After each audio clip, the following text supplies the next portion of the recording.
We'll finish off with Texas A&M. With Marcus, he's ready for your questions. We'll start over here on the left. Leo Haggerty with Anthem Sports and Draft Nation here in Tampa. Obviously, your main goal is to be playing football in mid-January. What individual goals have you set for yourself to get that team to be playing there?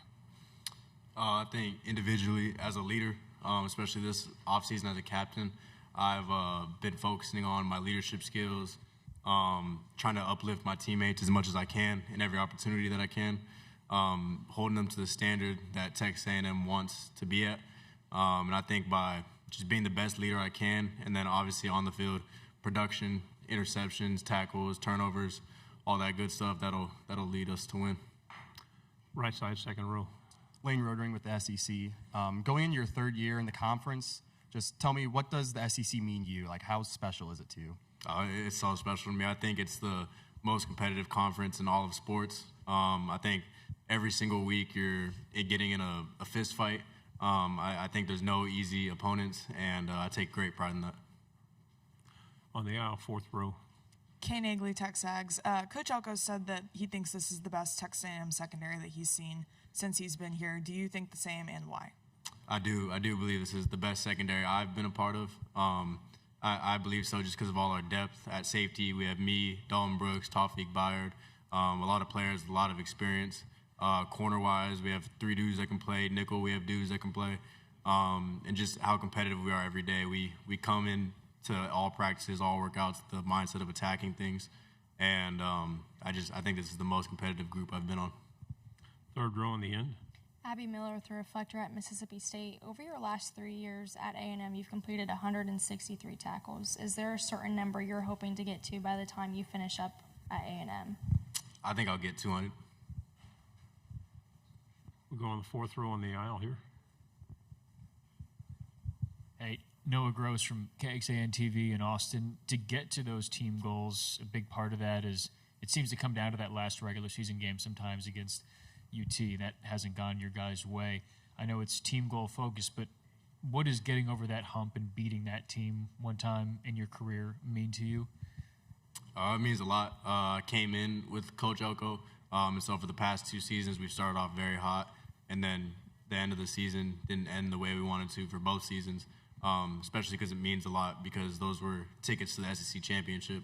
And so as a leader and as an older dude on the team now, I think just going into the later games of the season and that game specifically, we're just looking to finish. Fifth row on the aisle. Vince Farrar, 99.1 The Sports Animal in Knoxville, Tennessee. One of those dudes that you referenced that can really play, you may have been referencing is Ricky Gibson. What have you seen from him so far and transferring over from Tennessee? Yeah, I've seen a lot of good things from him so far. He's a very hard worker in the weight room. Just early observations from when he first got on campus. He's a very hard worker, very competitive. Spring ball, he's great man corner, great zone corner, good size, very fast. And so I think he's going to make a bunch of plays this season. Go on the right side, third row. As you know, the SEC is very competitive. Is there a certain player or team that you're most excited to line up with this season? I'm excited for every single game. I think our schedule is going to be really challenging. We have a lot of tough road games. I'm excited for Bama at Bama. LSU at LSU will be good again. But, yeah, all SEC games are good. Third row. Tyler Shaw with KBTX in Bryan College Station. Damien told me earlier he was the best dressed at media days. He said that you and Marcel didn't have anything on his fit. Is that true? Nah, that's not true. I think it goes me, Marcel, and then Dame, honestly. I think Dame's dead last. Second row. It's a Saturday evening in College Station. Kyle Field's going crazy. You're in the tunnel. You've been there before. Do you still get goosebumps? Oh, for sure. Yeah, for sure. I mean, in Kyle Field, you can't hear the person 10 feet from you. I can't even hear the other safety that's right across from me, and we talk every play. So, I still get goosebumps. It's still surreal feelings every time. Third row. Patrick Meadows, SEC. We just talked about Kyle Field. How important is the 12th man to this team, and what does that mean to you personally? Yeah, I think the 12th man is very important to this team and their loyalty towards us and our loyalty towards them. Obviously, as you guys saw, South Carolina down 30 at halftime, and no one even budges, no one moves. Everyone wants to stay in their seats. Everyone still wants to support us and watch us. And so as a player, that means the most to me. And so I just want to give back to them and give them wins at Kyle Field. Second row. Are there any safeties in the NFL that you like to model your game after? Yeah, for sure. I love Kyle Hamilton. I love everything the Ravens do with him. Have him playing in the boundary, up close to the box, blitzing off the edge. I really love how the Seahawks use Nick Emanwari in that big nickel position, always over the slot. That's a kind of a newer thing that I just saw teams starting to do, and so I really, really admire that. On the aisle. Fourth row. You were one of the first players to commit to Coach Elko whenever he came to Texas A&M. How rewarding has that decision been to transfer? It's been very rewarding. It's a night and day difference playing football in the Mountain West at San Diego State to playing for Texas A&M and the SEC, and so I'm forever indebted to Coach Elko and his staff and for everything they've done for me. Third row in the end. Out of you and your teammates that are here, you say you're the best dressed. Why did you choose to wear blue the same day that Ole Miss was going to be here? Honestly, I really didn't know Ole Miss was going to be here. I just thought it looked nice. Second row. Cover guy or in the box? What do you like the most? Honestly, I love not to have a preference. I think, honestly, both are very fun. It's very fun hitting someone in the A-gap.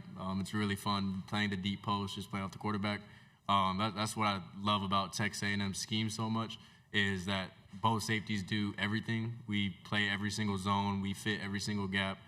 We guard every single person on the field. And so it's like the ultimate challenge to me, and I love it. Third row. Patrick Meadows, SEC. What's one part of your game that you've been working on this offseason and hope to continue to improve on throughout the season? There's things this offseason I've been working on that like are always things you want to work on, like speed, size, strength, stuff like that. More specifically, I think the consistency part for me, always being in the right place at the right time, burst and quickness down in the box, or if that's guarding someone, better discipline with my eyes or in coverage, and just all those things together I think will make me a better player. When you win a key game on the road in the SEC and you really affect the size of the home crowd and the noise that it makes, how does that feel? Oh, it feels amazing. It's the best feeling, making a stadium go empty. Second row. The way the college game has morphed into just spread all over the field, it's really not a free safety anymore. You're basically playing somebody. How important is it to have convenient Alzheimer's back there and forget the last play and go to the next one no matter what happens? Oh, it's very important, especially like you were saying at a position like DB, because if something bad happens, like it happened, it's over, you got to get over it, and there's going to be a next play. And so just having that short-term memory as a DB is very important, and just getting over it never happened and focus on the next play. If it were coming down to a recruit who may or may not go to Texas A&M and it came down to the head coach and you had to sell it, what would be your selling point for Coach Elko? I would say he's gonna be very direct, very honest with you, and he's gonna tell you exactly who you are. And that's something I really appreciate about Coach Elko, is there's no like ifs, ands, or buts or trying to sweet talk you. He's just gonna tell you exactly what he thinks about you, exactly how you can improve. And I think as a recruit, as someone who's young, that's either out of high school or in the portal, that's everything you want. Is you want honesty, you want authenticity, and you just want your coach to be straight up with you. Final question on the second row. A big part of Texas A&M, I feel, is running out to Power by Kanye West. Is that something y'all play in practice, or you just keep it at games, or how much do y'all really play that song? I don't think they play it during practice much, but I do remember the first time they brought it back. It was very, very crazy. Good job. Thank you very much. Thank you, guys.